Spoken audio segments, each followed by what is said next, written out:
जय हिंद दोस्तों। कल हमने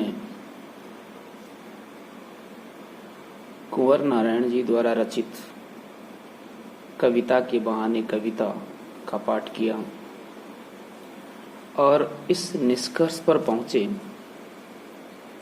कि सच्चे अर्थों में कविता चिड़िया की उड़ान से, फूलों के खिलने से कहीं दूर तक अपनी खुशबू बिखेरकर लोगों की मानस पटल पर अपना प्रभाव डालती हुई अपनापन का साम्राज्य स्थापित करती है। तो आज हम उसी श्रृंखला में कुंवर नारायण जी द्वारा रचित बात सीधी थी पर कविता का पाठ करेंगे और इस कविता को मैं सारांश रूप में प्रकट कर दूं तो हम ये महसूस करेंगे कि जिस चीज को हम बताना चाहते हैं, जिस बात को हम कहना चाहते हैं, उस बात को बिना किसी झिझक, संकोच, हया के कह देनी चाहिए। यही इस कविता का आधार है। लेकिन वर्तमान परिप्रेक्ष्य में हम दृष्टिपात करते हैं तो हम इस बात पर पहुंचते हैं, इस निष्कर्ष पर पहुंचते हैं कि हम किसी बात को शब्दों में उलझाकर हम उसको कठिन बना देते हैं, दूभर बना देते हैं, दुष्कर बना देते हैं।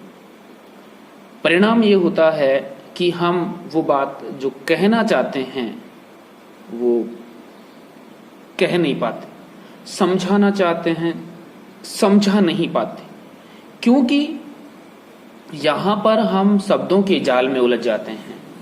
यही बात कवि कुंवर नारायण जी कहना चाहते हैं कि कोई बात कितनी भी सीधी हो, अगर हम शब्दों के जाल में उसे उलझा देते हैं तो हमारा जो आशय है, हमारा कहने का जो आधार है, वह आधार कठिन हो जाता है और हम वो बात समझ नहीं पाते, हम वो बात समझा नहीं पाते। अतः कवि ने हमारे को ये एक संदेश दिया है कि हमें किसी भी बात को स्पष्टता के साथ कह देना चाहिए, ताकि हम जैसा किसी बात को समझाना चाहते हैं, कहना चाहते हैं, बताना चाहते हैं, तो वह बात समझ में आ जाए। यही इस कविता का आधार है। लेकिन हम उस बात को जटिल बना देते हैं, निरर्थक प्रयास करते हैं, निरर्थक समझाने का प्रयास करते हैं। क्यों? क्योंकि हम जिस लहजे में समझाने का प्रयास करते हैं वो बात तो हम कह नहीं पाते। हम कह इसलिए नहीं पाते क्योंकि हमारी भाषा में, हमारी बोली में बनावटीपन आ जाता है और ये बनावटीपन ही किसी बात को समझाने में बहुत अवरोधक बन जाता है। तो हम कविता पाठ करते हैं, गौर कीजिएगा। देखिए कि बात सीधी थी पर, देखिए पहले ही लाइन में कितनी अच्छी बात कह दी कवि ने कि बात सीधी थी पर लेकिन एक बार भाषा के चक्कर में जरा टेढ़ी फंस गई। टेढ़ी फंस जाना कठिन हो गई। बात सीधी थी लेकिन भाषा के चक्कर में, शब्दों के चक्कर में वह कठिन हो गई, वह बात हम समझा नहीं पाए।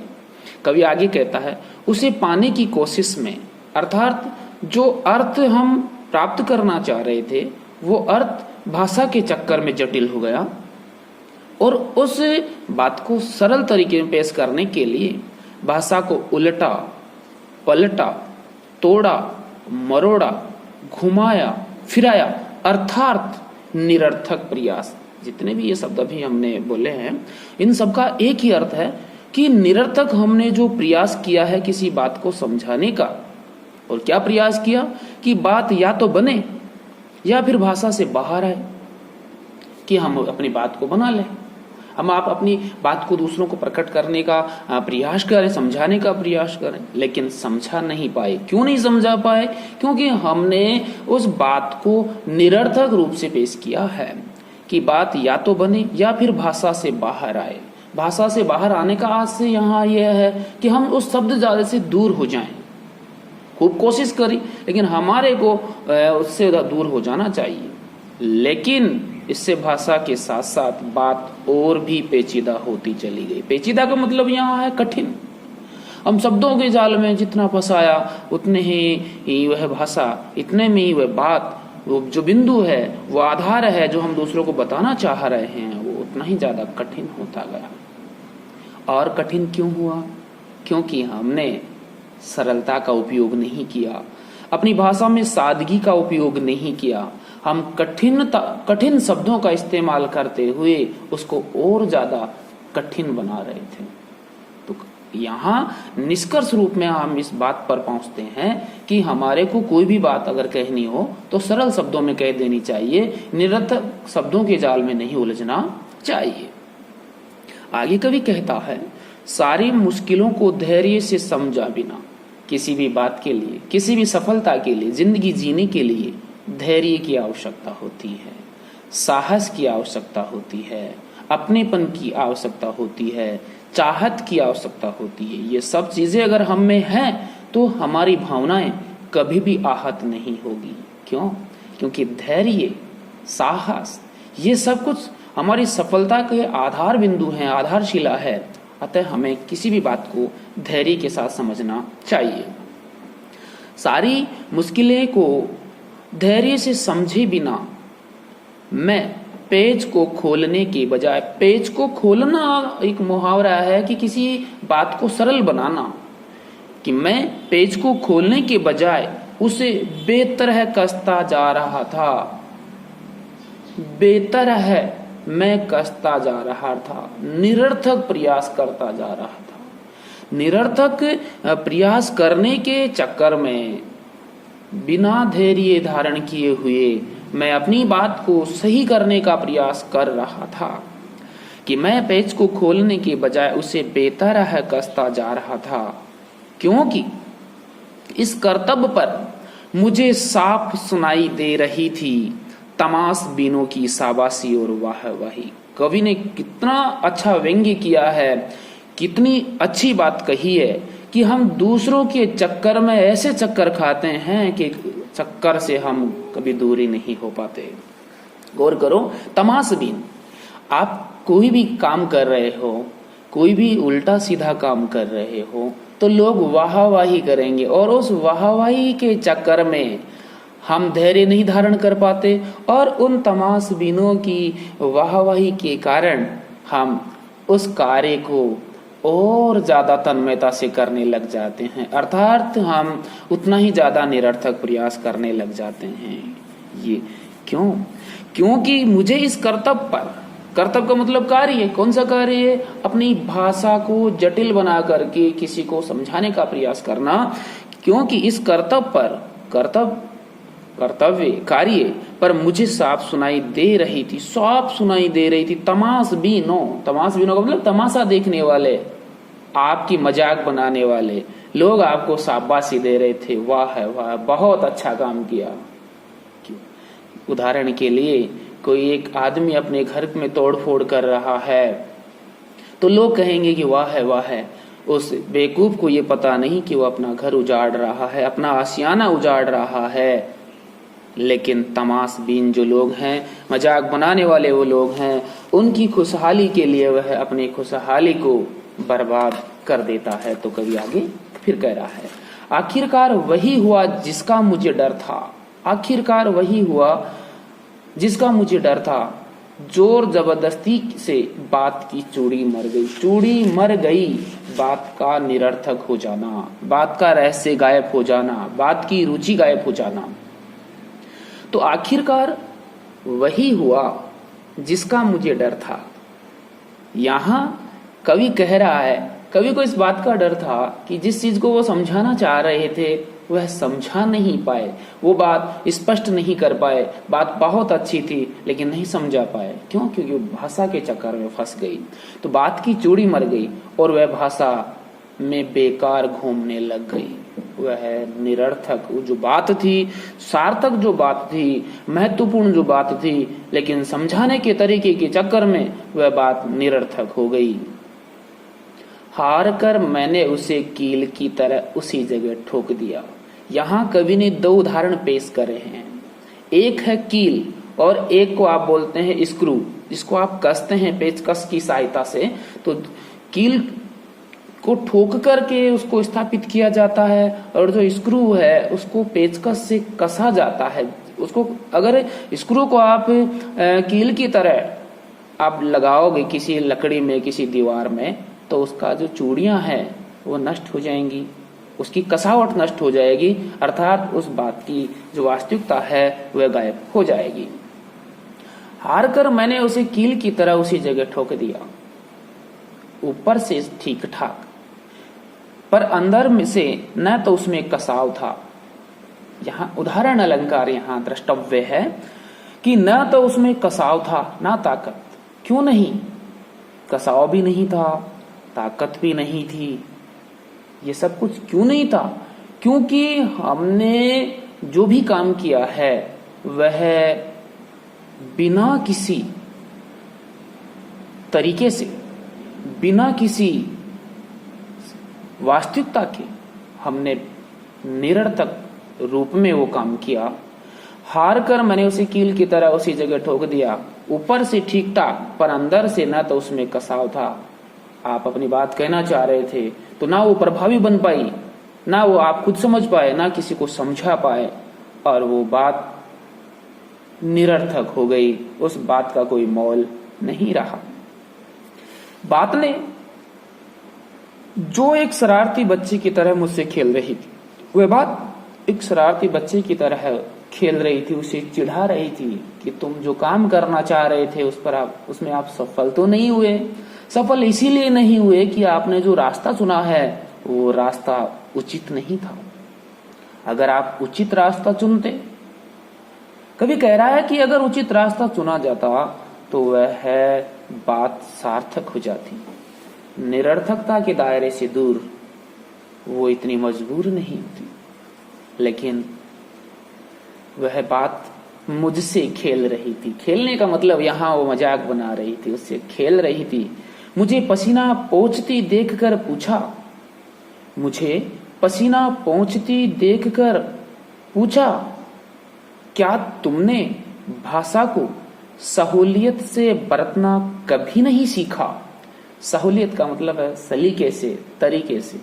किसी भी बात को अगर आप सही तरीके से नहीं प्रकट करते तो वह बात कितनी ही सार्थक क्यों ना हो, वह बात निरर्थक हो जाती है, उसकी सार्थकता गायब हो जाती है और आपका जो समय है वो बर्बाद हो जाता है। इसलिए किसी भी बात को कहने से पहले उसके तरीके पर गौर करना चाहिए कि हम जो बात समझाना चाह रहे हैं वो समझाने का आशय क्या है, किस प्रकार हम किसी चीज को समझा रहे हैं। इस प्रकार से ये कविता का हमने पाठ किया। अब सारांश स्वरूप हम इस कविता को पुनः पढ़ते हैं और कवि की मूल भावना को हम देखते हैं। कवि कुंवर नारायण जी बात सीधी थी, पर कविता के माध्यम से हमारे को ये बात बताना चाह रहे हैं कि हमें कभी भी किसी भी बात को सही तरीके से, सही समय पर कहने का अभ्यास करना चाहिए।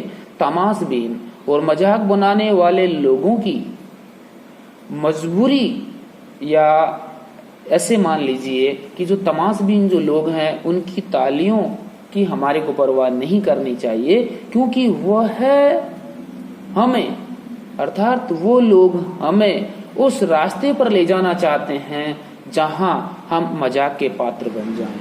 अगर हम अपने आप को मजाक का पात्र बनने से बचाना चाहते हैं तो किसी भी बात को सही तरीके से पेश करने का प्रयास करना चाहिए। किसी भी प्रकार की भाषा में बनावटीपन नहीं होना चाहिए। अगर हमारे विचारों में, संस्कारों में अगर बनावटीपन है तो हम कितने ही अच्छे क्यों ना हो, हम अपनी बात को सही तरीके से साबित नहीं कर पाएंगे और हम दूसरे लोगों की नजरों में एक तमाशा बनकर के रह जाएंगे और हम कभी भी सफलता को प्राप्त नहीं करेंगे। अतः आप सभी से कवि कुंवर नारायण जी ये कहना चाहते हैं कि हमें कभी भी किसी भी प्रकार की कोई बात हो उस बात पर गौर करना चाहिए। भाषा के चक्कर में कभी उलझना नहीं चाहिए। जो भी बात कहनी है स्पष्ट रूप से कहनी चाहिए, ताकि आप अपने आशय को लोगों तक सही रूप में प्रकट कर सको और लोगों के लिए आपकी बात का मोल बन जाए, महत्वपूर्ण बन जाए और आप अपनी बात को श्रेष्ठ साबित कर दो। तो आप समझ चुके होंगे कि इस कविता के माध्यम से कवि ने क्या कहा है। सारा जो सार है वो शीर्षक में ही छिपा हुआ है। देखिए, बात सीधी थी पर, यही कविता का शीर्षक है कि बात सीधी थी। कोई भी बात है जो आप कहना चाह रहे थे वो बहुत सीधी थी, लेकिन ये जो पर शब्द है, इस पर शब्द ने पूरी कविता को एक नया रूप दिया है कि लेकिन हमने उस बात को सही तरीके से पेश करने के बजाय हमने कई प्रकार के निरर्थक प्रयास किए और निरर्थक प्रयास करने के कारण हम अपनी बात को सार्थक और सही रूप में प्रकट नहीं कर पाए और हम जो अच्छी बात लेकर के चल रहे थे, जो अच्छा उद्देश्य लेकर के चल रहे थे, तो अच्छे रास्ते के अभाव में हम वहीं पर घूमने लग गए। लोगों की मजाक का पात्र हम लोग बन गए। अतः हमें किसी भी व्यक्ति की मजाक का पात्र हमारे को नहीं बनना है। ये बात भी, ये संकेत भी कुंवर नारायण जी हमें बताते हैं, देते हैं। कवि फिर कहते हैं कि किसी भी बात को प्रकट करने के लिए धैर्य की साहस की आवश्यकता होती है। हमारे में धैर्य नहीं होता। कोई थोड़ी सी हमारी कोई मजाक बना लेता है तो हम क्रोधित हो जाते हैं। क्रोधित इसलिए हो जाते हैं क्योंकि धैर्य का पारावार हमारे दिल में नहीं लहराता। अगर धैर्य है तो तमाम कायनात, तमाम लोग जो हमारे को आपको मजाक का पात्र बनाना चाहते हैं, वो खुद मजाक के पात्र बन जाते हैं। क्यों? क्योंकि आप में धैर्य है। और विपत्ति में धैर्य की परीक्षा होती है। जिस व्यक्ति में धैर्य है तो बात चाहे कितनी कठिन हो, समस्या कितनी कठिन क्यों ना हो, वह सही तरीके से अपनी बात कह करके दूसरों के सहयोग से अपनी मंजिल को, अपने मुकाम को हासिल कर लेता है। तो आज ये छोटी सी कविता मैंने सरल शब्दों में आपको बताई कि कभी भी टेढ़े मेढ़े रास्तों पर नहीं चलना चाहिए, क्योंकि टेढ़े मेढ़े रास्ते हैं वो हमारे को बहुत उलझन में डाल देते हैं। टेढ़े मेढ़े रास्तों का मतलब यहाँ है जो तरीके हैं वो हमारे अगर गलत हैं तो हम अपनी मंजिल को नहीं प्राप्त कर सकते। रास्ते चाहे टेढ़े मेढ़े हों, क्योंकि जिंदगी टेढ़ी मेढ़ी है। जिंदगी में कभी उतार, कभी चढ़ाव, कभी किस प्रकार की व्यवस्थाएं, कभी किस प्रकार की व्यवस्थाएं, कभी दोस्त बनते हैं, कभी दुश्मन बनते हैं, कभी अपने बनते हैं, कभी सपने बनते हैं। और सपने कब हकीकत में आएंगे? जब हमारे में धैर्य होगा, किसी बात को हम सही तरीके से कहेंगे। तो आज हम अपनी वाणी को विराम देते हुए ये कहना चाहेंगे कि आप भी अपनी किसी भी बात को कहना चाहें तो बिल्कुल सरल सटीक शब्दों में कहें। किसी की नुक्ताचीनी ना करें, किसी की बुराई नहीं करें, क्योंकि ये जिंदगी है, अनमोल है। और अनमोल जिंदगी को जीना भी एक बहुत बड़ी जिंदगी है, बहुत बड़ी परीक्षा है। और मैं मानता हूँ कि आप सब लोग सफल होंगे। आपके उज्जवल भविष्य की कामनाओं के साथ जय हिंद, जय भारत।